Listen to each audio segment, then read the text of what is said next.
XHUAQ 89.5. Radio Universidad. Transmitiendo para ti las 24 horas del día. Radio Universidad. La cultura universal. 23, 3 minutos.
Ecos de la Noche presenta el inicio de un par de programas acerca del ocultismo nazi. En esta ocasión vamos a ver la primera parte, tema preparado por Fernando Rocha.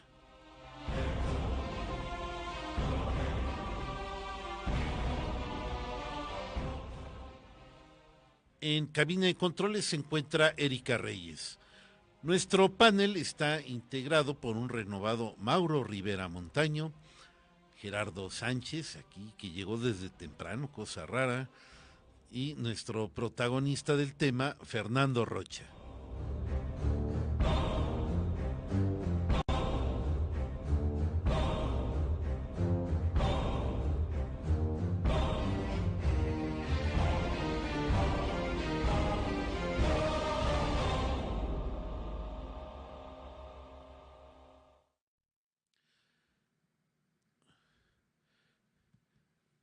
Bien, amigos míos, ¿qué tal? ¿Cómo están? Muy buenos días, les damos aquí noches. Y no dije ecos de la antigüedad, ¿no? ¿Verdad? Creo que... Sí. Dije ecos de la antigüedad, no, pues estoy mal, ahora sí que todo cuatrapeado, no es ecos de la noche, son buenas noches.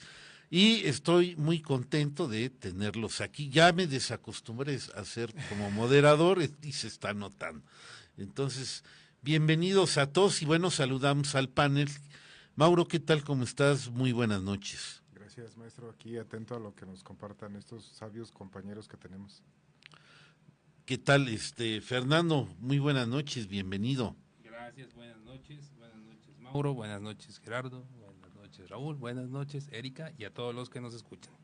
Muy bien. Gerardo, muy buenas noches, ¿qué tal? ¿Cómo estás? ¿Qué tal, Raúl? Gracias por la invitación, muy buenas noches. Mauro, Fer, a la chica superpoderosa que siempre está bien pendiente de nosotros allá en cabina. Pues nada, ya estamos transmitiendo completamente en vivo en esta noche clara de Inquietos Luceros.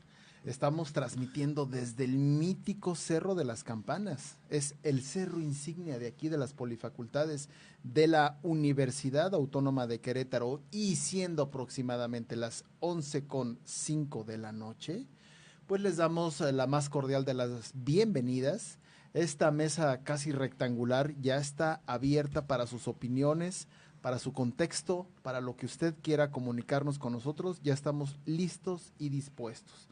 Existen 4 vías de comunicación para que no nada más por medio del chat esté pendiente con nosotros, sino mediante el teléfono en cabina, que es el 192-1293.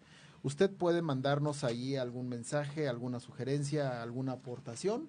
Ahí Erika nos hará el grandísimo favor de pasarnos el dato. Es el 192-1293. La segunda vía de acceso es básicamente un teléfono celular para que usted nos mande un mensaje de texto. Es exclusivamente mensaje de texto o WhatsApp.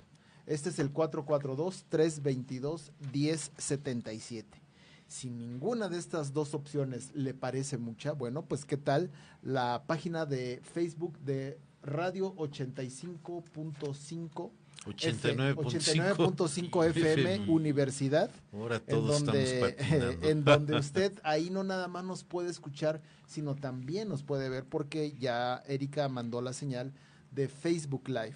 Y la última opción, pues es la página que nos hospeda, que es Ecos de la Antigüedad. También ahí nuestro productor, el señor Rodríguez Lucio, ya mandó la señal en vivo y en directo.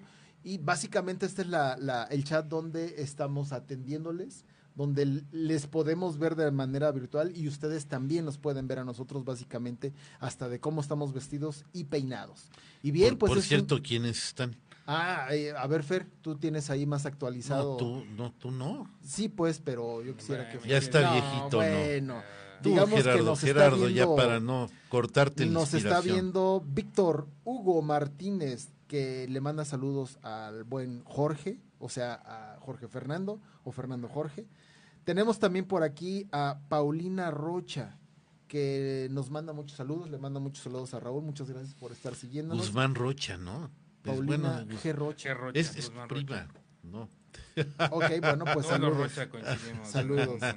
Y por supuesto Saludos. a Angelita Ao, que también nos manda saludos, también pendiente ella de casi cada 8 días que estamos aquí.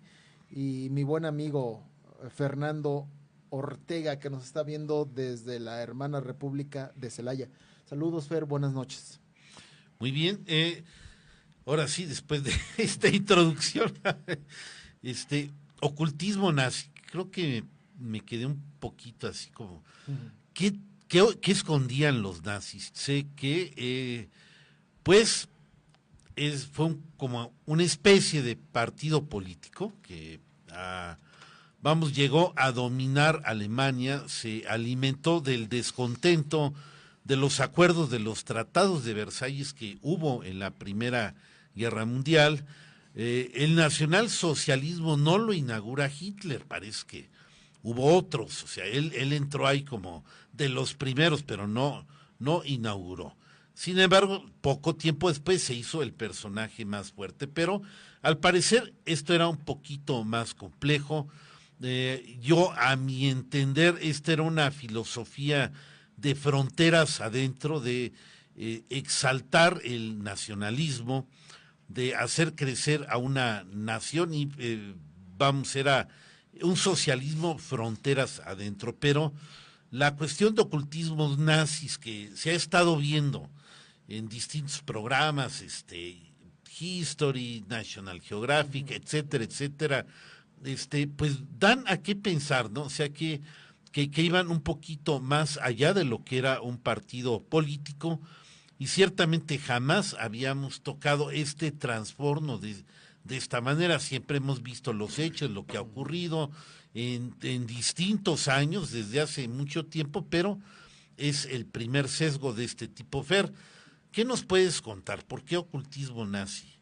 Bueno, lo que era el finales del siglo XIX, principios del siglo XX, se dio mucho esta corriente ocultismo, espiritismo, no únicamente con la gente común, ¿no? Muchas gentes famosas, incluso aquí en México. No, pues Madero, del que hemos estado hablando exactamente, el sábado. Fuera de México, la esposa de Abraham Lincoln, Mary Lincoln, también era seguidora del espiritismo.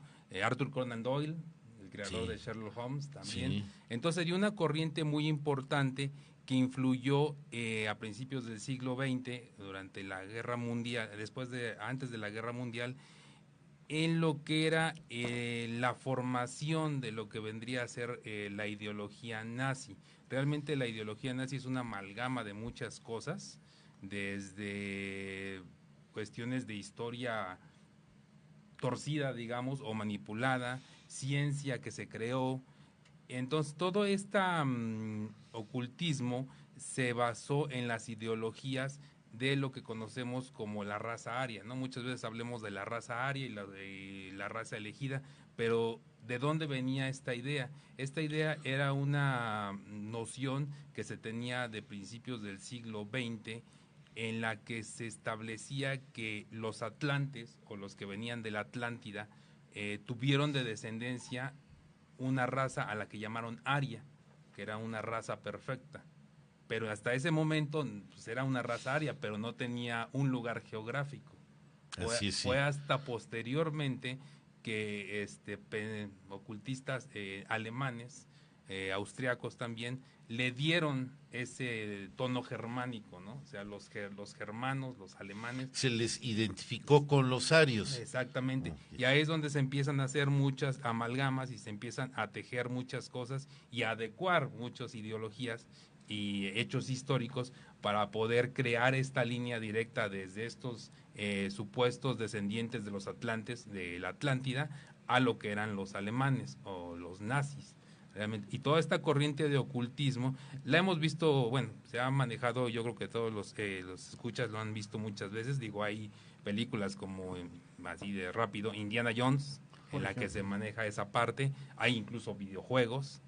Yo soy un fanático de un videojuego que se llama Wolfenstein, en el que si alguna vez lo jugaron, bueno, saben de lo que están. Pero incluso hay programas, hay series, hay todos que se trata sobre que las nazis pues tenían una...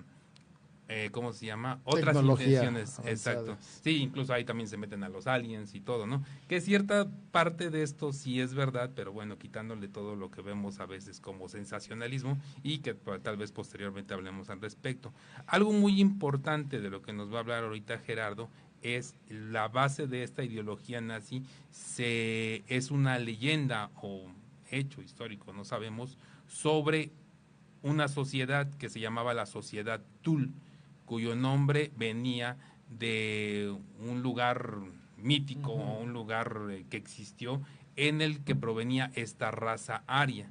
Esta Sociedad Thule nació mucho antes de que naciera el partido nazi, pero fueron las etapas, ¿no? Fue la Sociedad Thule, después fue el Partido Obrero de los Trabajadores, no, el Partido de los Trabajadores Alemanes, y posteriormente se volvió el Partido Nazi.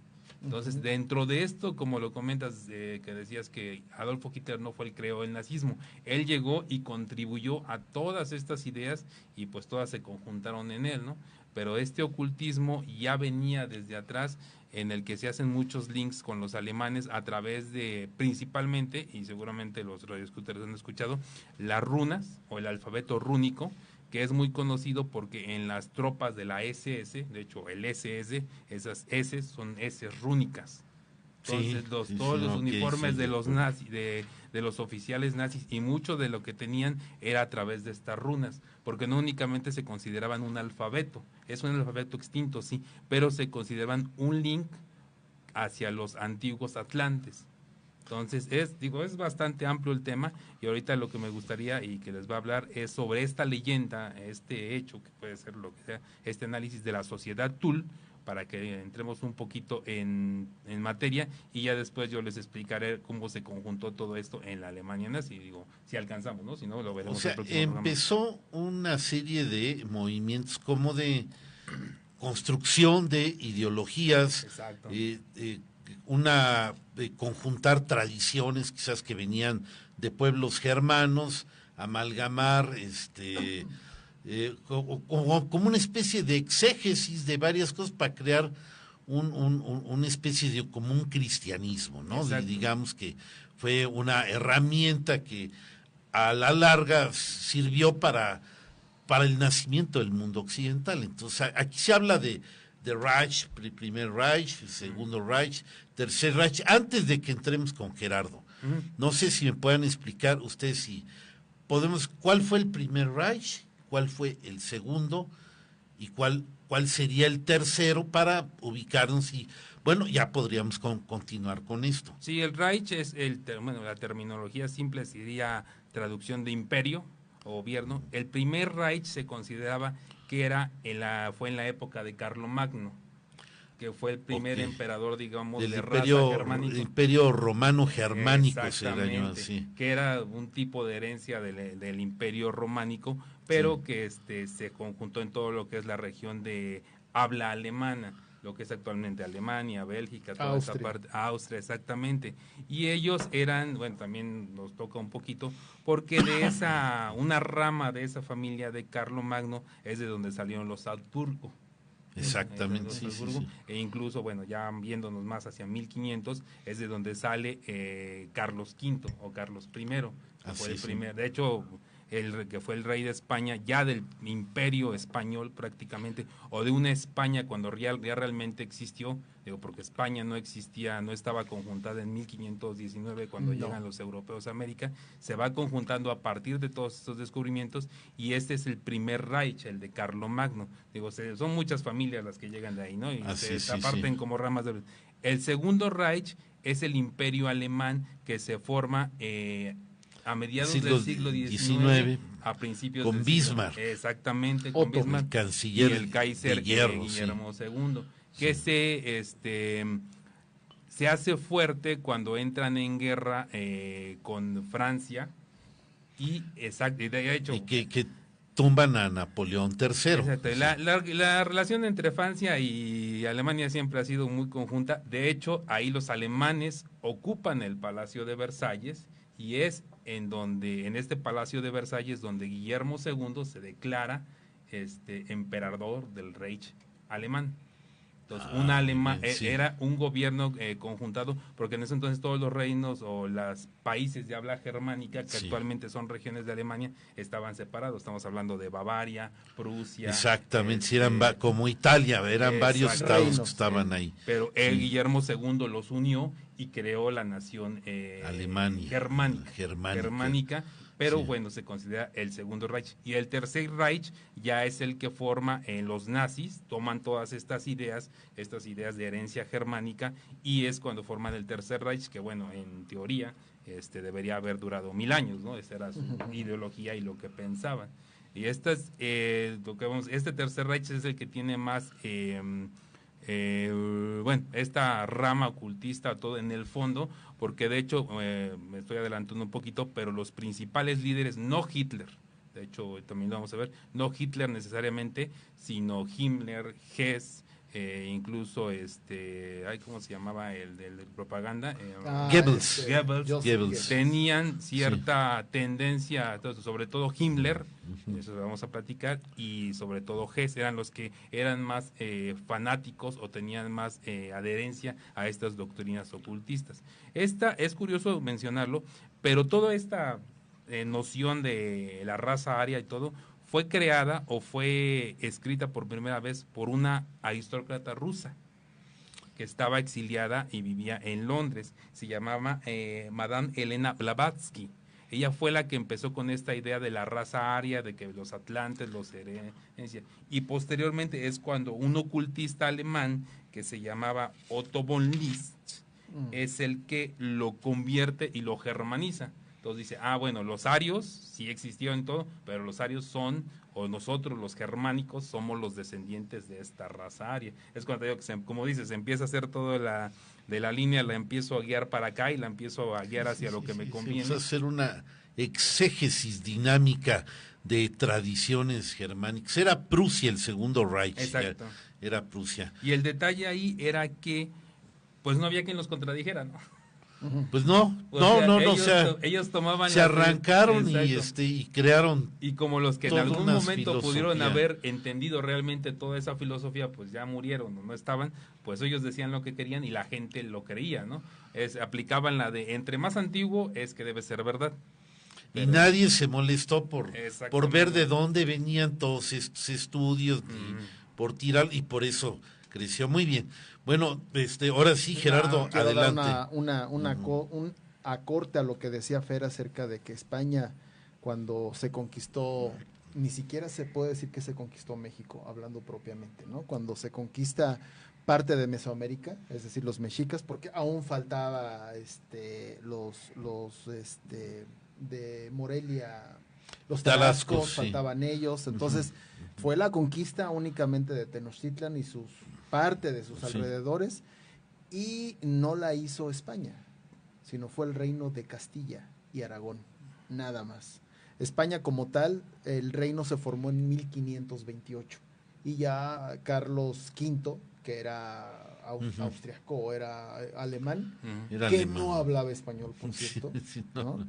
Entonces, y él dijo, ¿no? Creo que en mi reino nunca se pone el sol. No sé si exactamente lo dijo. Fue Luis. Fue Luis XIV, ¿no? Felipe IV. Lo que pasa, bueno, Felipe II, el sí. rey, tú lo mencionaste en nuestra plática de Ok, San Patricio. entonces estamos hablando en el año de 1840 más o menos. No, es 1600. Lo que pasa 1640. digo rápidamente, esta acepción de que en el reino no se pone, en el reino de España no se ponía el sol, es porque tenían territorios en prácticamente todo el mundo, desde no América nada más ellos. hasta Filipinas. Hasta Filipinas, Entonces sí. ese era el detalle. Pero bueno, Bien, rápidamente bueno, ya. ahora sí, Ahora sí, ya. en base a todo, Ahora sí. esta muy buena apertura, Fer. A la nuestra. Muy buena charla.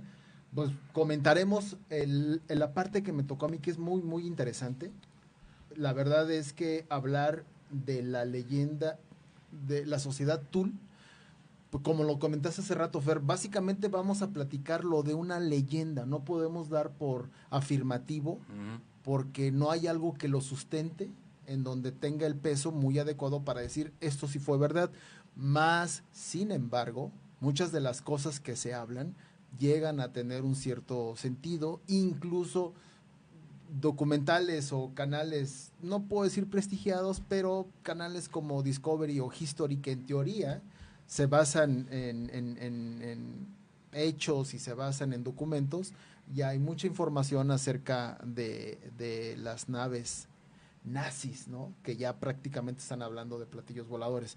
Bien, pues vamos a comenzar acerca de la reivindicación de los orígenes de la raza aria, de dónde viene y por qué. ¿Cuántas veces en secundaria, en primaria o en prepa nos hablaron de la raza aria? ¿Cuántas veces no lo vemos incluso en la televisión? La raza aria. Pues todos pensamos, pues es lo que decían los nazis. ¿Pero por qué lo decían? Bueno, pues vamos a empezar acerca de la leyenda del Tul. Tul es un país situado, según para los geógrafos greco-romanos, era el norte más lejano.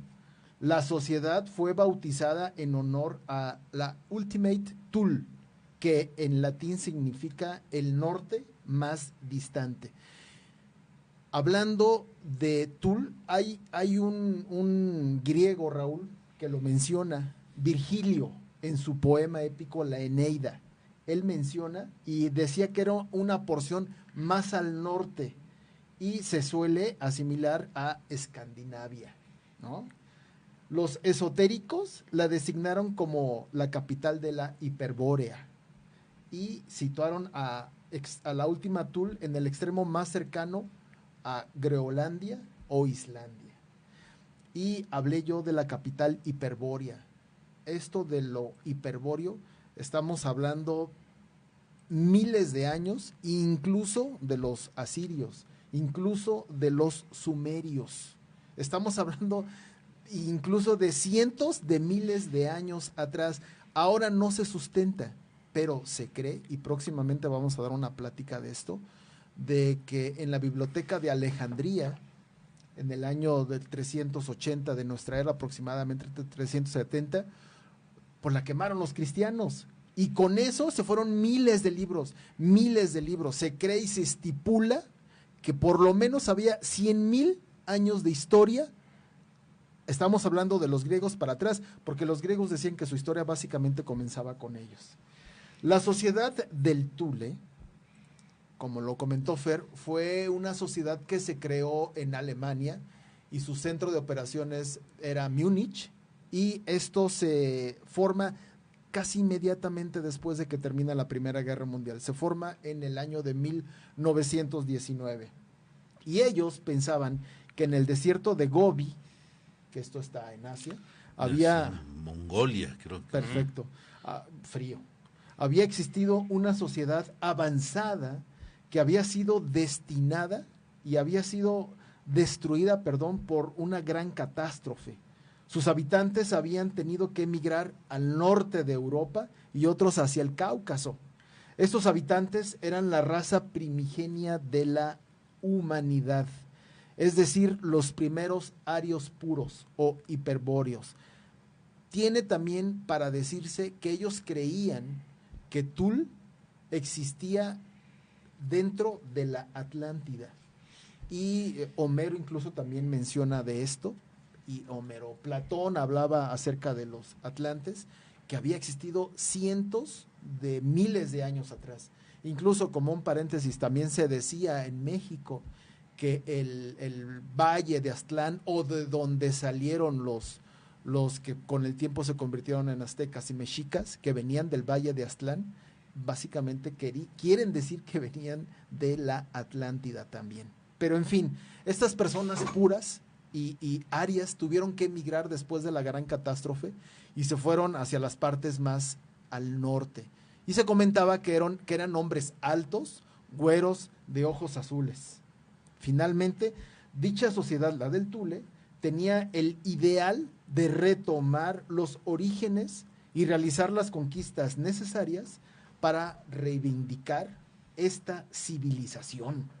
Sus creencias llevaron a conocer colonias hindúes, es decir, esto en la India, y círculos tibetanos que tenían una visión muy próxima a lo que pensaban los alemanes, en este caso los de la sociedad del Thule.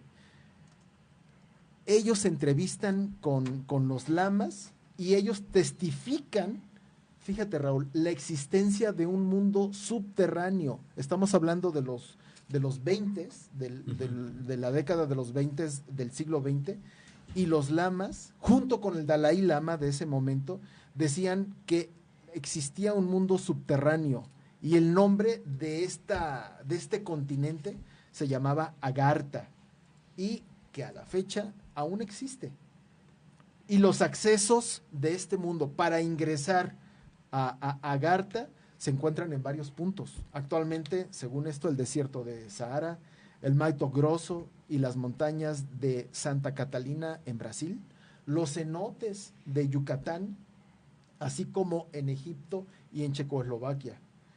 La leyenda dice que se va a avecinar una guerra próxima debido al cambio magnético de los polos.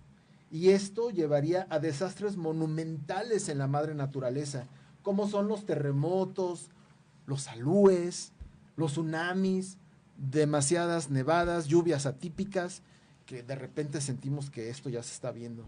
Y como consecuencia provocaría la muerte de 2/3 partes de la humanidad. Después de esta hecatombe, las razas interiores, las razas que están dentro de esta tierra, se juntarían con los sobrevivientes de la superficie, los que lograran vivir, para dar inicio a la era dorada de los 1000 años y hacer una raza pura, aria. Esto lo decían la sociedad del Thule poco antes de que Hitler ingresara incluso a ellos, Raúl. Bien, mira, ya estamos a la mitad del tiempo, podemos seguir en la segunda parte. Tenemos la llamada de Alex Uber, dice, uno de los mejores libros que tratan de estos asuntos es El retorno de los brujos. Oh, sí. Sí, cierto.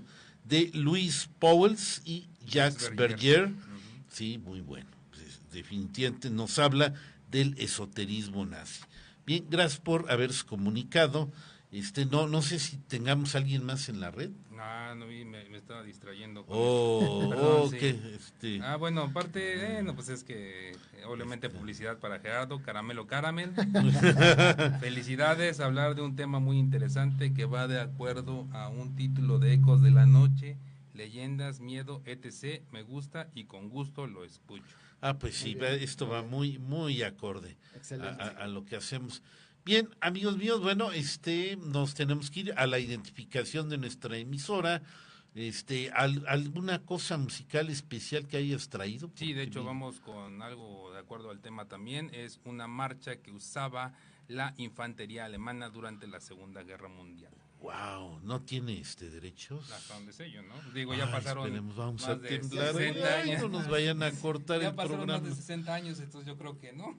Bueno, no se sabe nunca, pero bien, amigos, bueno, vámonos a la identificación y a esta pausa musical con Erika Reyes y regresamos para la segunda parte.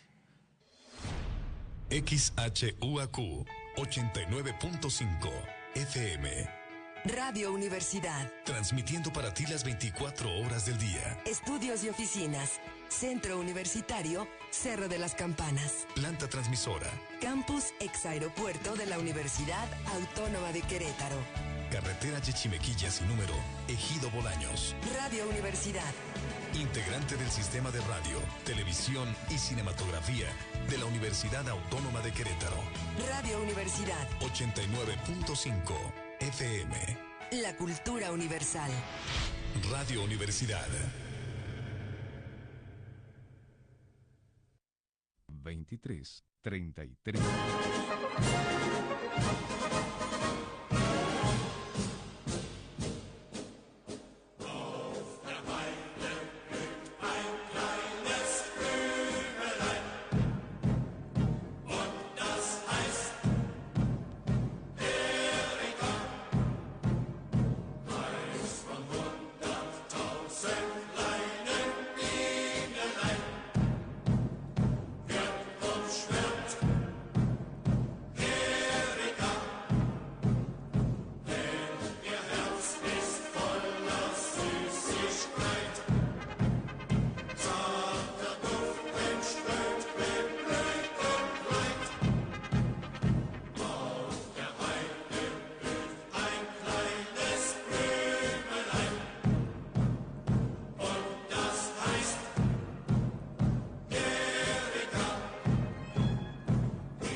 Amigos míos, iniciamos la segunda parte de este programa. Nos escribe Manuel Sánchez, no sé si sea Manuel Sánchez Vandala, un periodista muy famoso de la Sierra. Bueno, saludos. Sí, Gabriela Mendoza lo está viendo, dice muy buenas noches a todos en cabina. Paulina Guzmán Rocha dice, está increíble que hayan conseguido esa marcha. Y todo, bueno, pues te sacaste un 10. Te vamos a poner tu estrellita, así como niño bien portado, no, muy bien, y no causó problemas, y seguimos acá.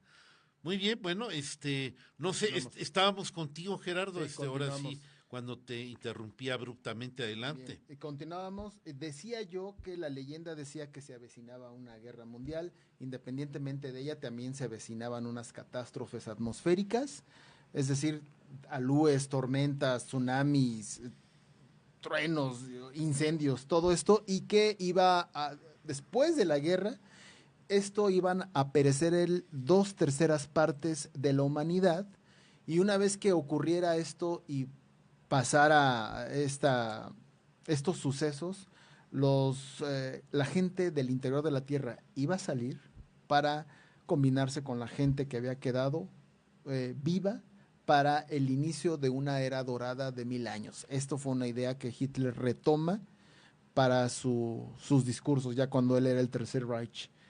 Hitler quería construir una Agartha con la raza superior aria, como lo que vivía dentro de nuestro planeta, dentro de la Tierra, que se llamaba, les comenté hace un momento, el continente de Agartha, él quería hacer lo mismo, pero en Alemania. Él decía que Alemania debería de ser el hogar de los arios.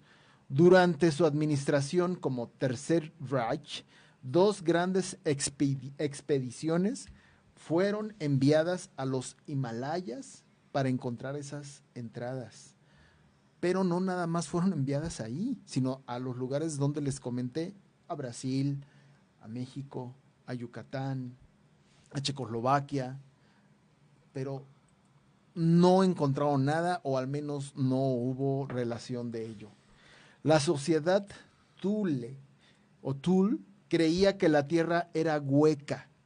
Así, científicamente, como en un átomo entre el núcleo y los electrones hay un espacio, entre electrón y electrón también, de la misma manera ellos pensaban que había un espacio entre la superficie y el centro de la Tierra. Allí estaba precisamente el Agartha, y el núcleo como tal se le llamó que era un sol negro, que de manera permanente estaba alumbrando.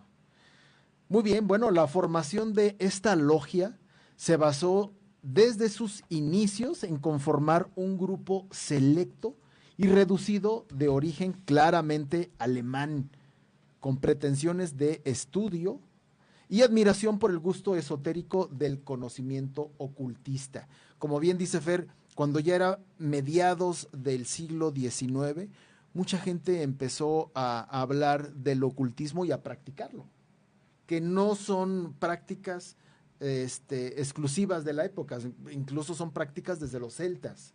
Son prácticas que están 2000 años atrás antes de Cristo. Sí, o sea, conjuntaron una serie de las tradiciones que les parecieron más atractivas, de ahí jalan de los celtas, de los nórdicos, de los pueblos germanos, en fin, hacen una verdadera revoltura, ¿no? De lo que les parece más interesante de estas culturas europeas, y ahí se va formando, y bueno, pues quedó algo simpático, medio curioso, y bueno, pues, nada más que pues no carburó a final de cuentas.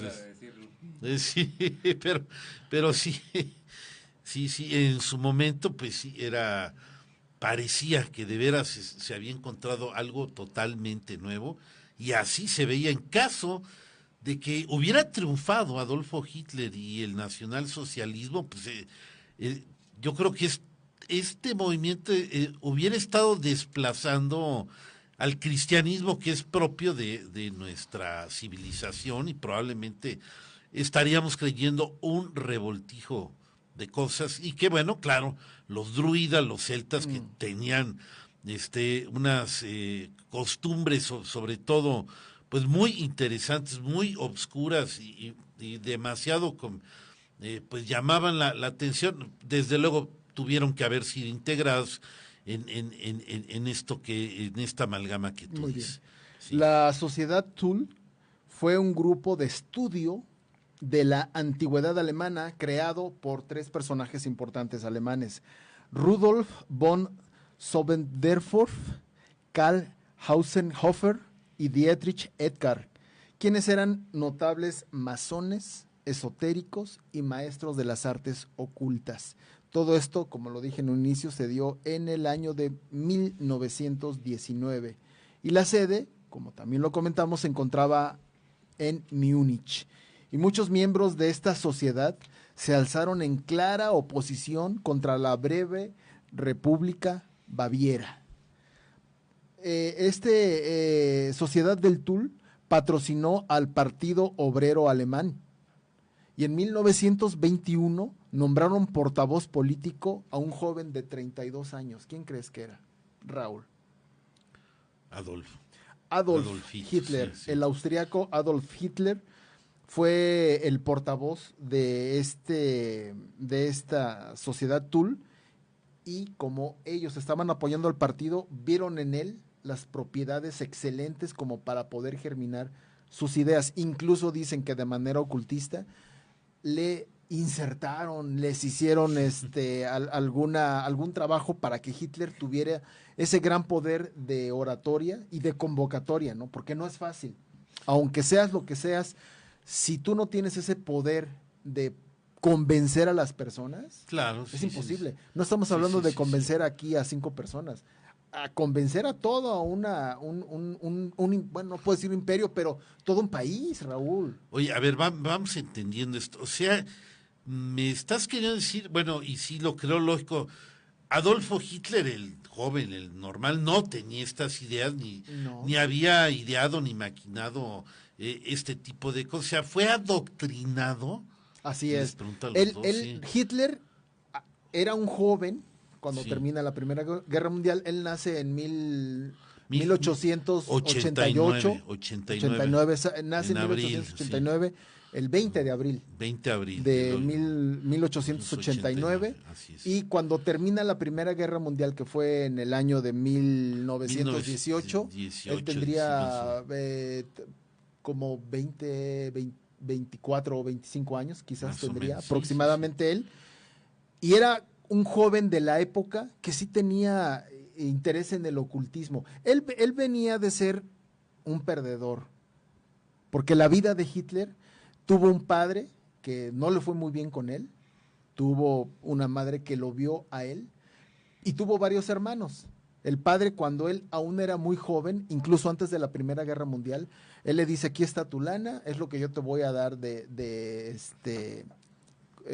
¿cómo se dice cuando uno? De herencia, Sí. y haz con eso lo que tú gustes. Y él se despide de su familia, de ellos, y él se va no sé si se va a Alemania o Viena, y él se dedica a hacer retratos, se dedica a ser él era pintor. austriaco, sí. Se dedica a ser pintor, Raúl. Sí, así Y si la gente que nos escucha tiene la dedicación de conocer las pinturas de Hitler mediante YouTube, digo, yo no soy conocedor de arte, ni mucho menos soy corredor de arte, pero las pinturas que veo Pero de se Hitler, ven bien, sí, se pues ven. no se ven mal. No se ven mal. No, es o sea, cierto, se son- ven bien. Era la época del impresionismo, ¿no, Raúl? Exacto. Era una época, una sí. corriente O sea, que no acaba es de- fácil. estaba Vincent Van Gogh, ¿no? Bueno, ya había muerto incluso sí, ahí, pero, ¿no? pero era el que estaba de moda, ¿no? Y era el que Ah. estaba influyendo. Y entonces sobre todo, sí. sus cuadros de él marcan, pues, un pintor, si no el más grande, porque no lo fue, pero un pintor ya hecho, ¿no? Tenía Sí, idea sí, de sí, manejar sí. los colores. Véanlo en internet, busquen en los cuadros de Adolf Hitler, y yo creo que, pues sí, son valiosos, al menos reflejan una época, ¿no? Bien, bueno, en 1921 nombran como portavoz a Adolf Hitler, un joven conocido por su afición al ocultismo. Más tarde, transformado por Adolfo Hitler, transforma el Partido Obrero Alemán, lo transforma en el Partido Nacionalista Alemán de los Trabajadores. La sociedad exigía que todos los posibles miembros al partido jurasen que por su sangre y por las de su mujer no corrían sangre judía ni tampoco sangre de negra. No lo podían ver. Desde ahí ya venían estos tipos de proyectos arios, ¿no? Sí. Era uno de los aditamentos, ¿no? De todo esto que se estaba creando, la pureza de raza, de lo que ellos entendían, lo que era una pureza de raza. Uno Así, de sí. los que formaron la sociedad Thule, que es Karl Haushofer, se debe la autoría de haber ingresado al partido nazi la esvástica. No es autoría de Hitler el que la haya metido, sí. ¿no? Entonces, él la hace, aunque yo revisé en internet imágenes de la esvástica, y estamos hablando de miles de años atrás, por lo menos 1000 o 2000 años atrás, y la de Hitler, la suástica es un 7 invertido, pero la suástica o la esvástica que yo vi de culturas anteriores es un 7 correcto. Finalmente ellos lo transforman. Este señor Karl Haushofer es quien lo ingresa al partido nazi. Una medium, aquí vamos a hablar de alguien muy importante, Fer, una medium de austriaca de nombre María Orsic. Muy bella, Raúl, muy, muy guapa. He visto yo imágenes de ella en internet ahora que estuve estudiando, y ella, bueno, tenía cuerpazo y preciosa ella. Ella se dedicaba, ella era maestra de ballet, tú dirás. Entonces era una persona Pues sí, preparada sí. y ella perteneció también a esta sociedad Tul, pero ella, junto con otras dos muchachas más, forman una logia de nombre Las Hermanas de la Luz. Ella, Raúl, junto con algunos alemanes del partido el partido incipiente a nazi, entraba en éxtasis, entraba en su euforia esta de ponerse como medium, y ella se echaba hacia atrás, las cuencas de los ojos se le iban hacia adelante, se quedaba en puro blanco y empezó a escribir, y empezó a escribir, y empezó a escribir. La gente y los mismos alemanes que lo veían no daban crédito de qué era lo que escribía. No era un lenguaje muy conocido para el momento ni para la época. Cuando ella escribió, y fueron muchas páginas, con dibujos redondos, con dibujos heliocéntricos, al paso de un par de años, traducen lo que ella escribió. Ella escribió en el lenguaje, en escritura sumeria, Raúl, un sumerio antiguo. Caray, ¿Y sabes lo que escribió? Según esto, escribió manuales o planos de naves. Estas eran impulsadas por el magnetismo y tenían la facultad de volar hasta 6,000 kilómetros por hora, según los planos. Inclusive existía la construcción de naves también con capacidad de vuelo interplanetario, todas ellas en forma de platillos voladores. Altos mandos nazis, miembros de la sociedad Tul, como lo era Heinrich Himmler, Alfred Rosenberg, Rudolf Hess y Hermann Göring. Ese es otro. No, Göring. No era Göring. Ellos estaban dentro de la sociedad. En el libro apócrifo... Por cierto, aquí dice, Hitler era, Paulina, era un don nadie y se vuelve poderoso gracias a su entrada en la sociedad del Thule. En el libro, el Hitler desconocido lo dice, o sea, nos da... la original es un símbolo de magia blanca. Sí, no, de hecho, suástica, sí. La esvástica era sinónimo de éxito, de felicidad, era buena vibra, ¿no? Sí, ya están en esculturas hindús, japonesas. Es correcto. O sea, navajos, o sea, es un símbolo recurrente. Es correcto, ya es con los nazis en estos aproximadamente 8 años, 10 años, que se distorsiona todo aquí el show con ellos. Oye, no sé, vamos a darle entrada a Mauro, que pues nos vamos a acabar, y digo, al fin Sí, va a haber sí, una está bien. segunda parte, lo que tenga que haber, mientras damos este tema, si no, nos quedamos sin oír a Mauro, y Vamos, yo creo Mauro. que es muy interesante lo que nos tiene que decir. Mauro, adelante. Sí, gracias.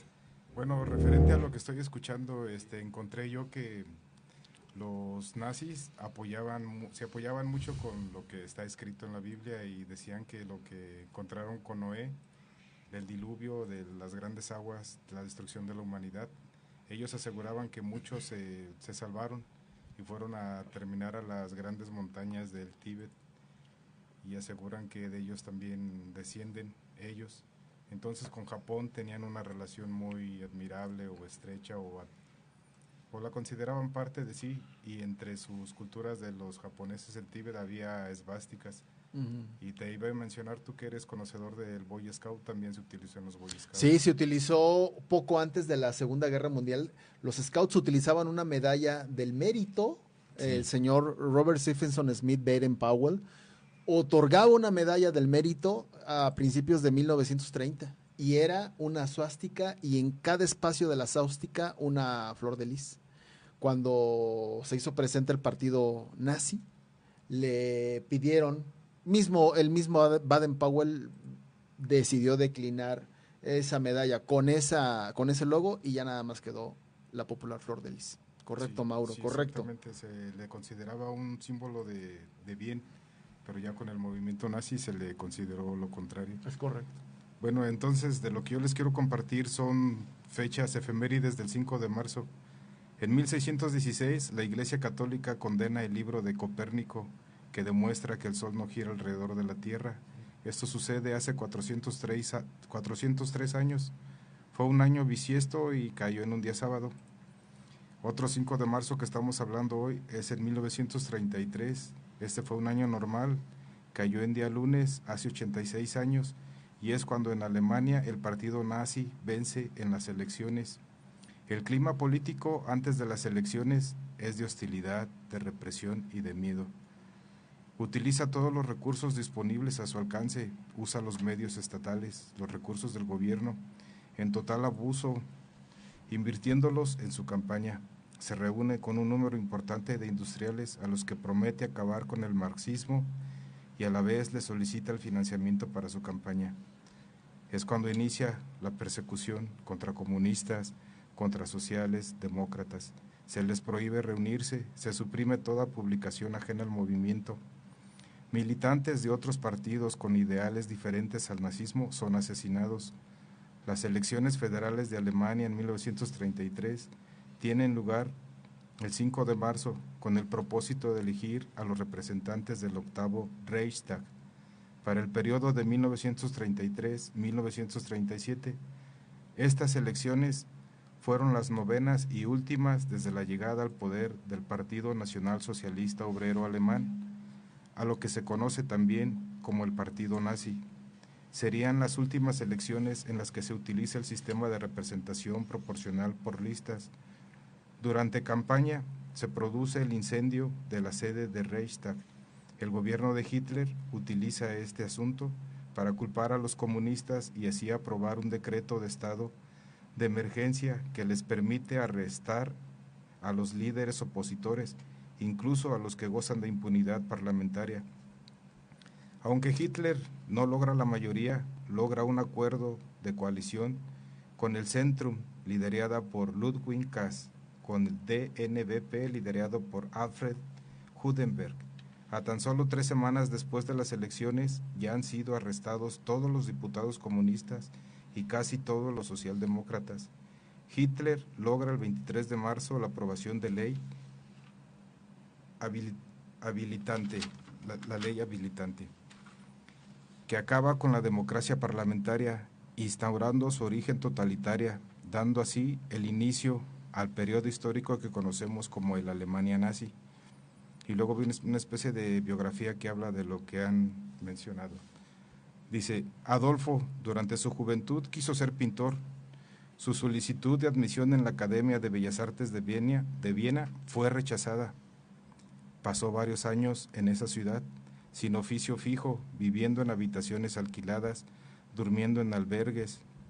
Tuvo tiempo para pasear, escuchar música, asistir a eventos culturales, pensar, pero sobre todo leer. Entre sus lecturas favoritas de esa época está la revista Ostara. El director de estas tales publicaciones manifiesta que el joven Hitler le ha visitado en la redacción. Esto sucede en el año 1909 para pedirle números atrasados. La revista fue fundada en 1905 por Jorg Lanz van Liebenfels, ex monje cisterciense. El nombre de la revista se tomó de una antigua divinidad germana. En tal revista, Jorg publica teorías antisemitas. Antes de la fundación de la revista en 1904, Jorg publica su libro Teosología, en el cual solicita la aniquilación de enfermos de las razas inferiores. Jorg glorifica a la raza aria como personas dioses. Justificando su ideología racial, intenta darle cimentación bíblica, ya que él describe a Eva como un ser divino que se involucra con un demonio, dando a luz a las razas inferiores. Esto lleva a que las mujeres rubias sean atraídas por los hombres oscuros, algo que solo puede ser detenido por el desmestizaje racial, por lo que los humanos arios pueden eliminar a las bestias de piel oscura y finalmente alcanzar la divinidad. Aquí yo recuerdo una parte donde Hitler se atreve a decir, los judíos tienen una apariencia humana, pero no hay nada que compruebe que en realidad son seres humanos. Y eso me trae la atención esto. Yo ya le vamos a parar porque el tiempo se nos ha terminado. Nada más un aviso. Regresamos a nuestras pláticas de viernes. Sí. Se cita de 7 a 7:30 recepción. Paseo Jurica número 1. Entonces, entrando inmediatamente. A un lado de la sección de los bancos. A un lado de la sección de los bancos, ahí está una caseta tipo cabaña. Ahí van Palapa. a ser. ¿Como palapa? Como, pues algo así, sí, como de campo. Ujú. Hay viernes 7 para iniciar 7:30. ¿Cuál es el título? La conferencia no la quiero regar, por favor, a ver usted. El Batallón de San Patricio y otras historias, la relación histórica entre Irlanda y México. Que hay varias relaciones históricas entre Irlanda y México, interesantes historias. Ya se dio esa plática y con esta vamos a abrir esta serie de oportunidades que nos brindan. Que tuvo mucho éxito y que mucha gente se quedó con deseos de oír.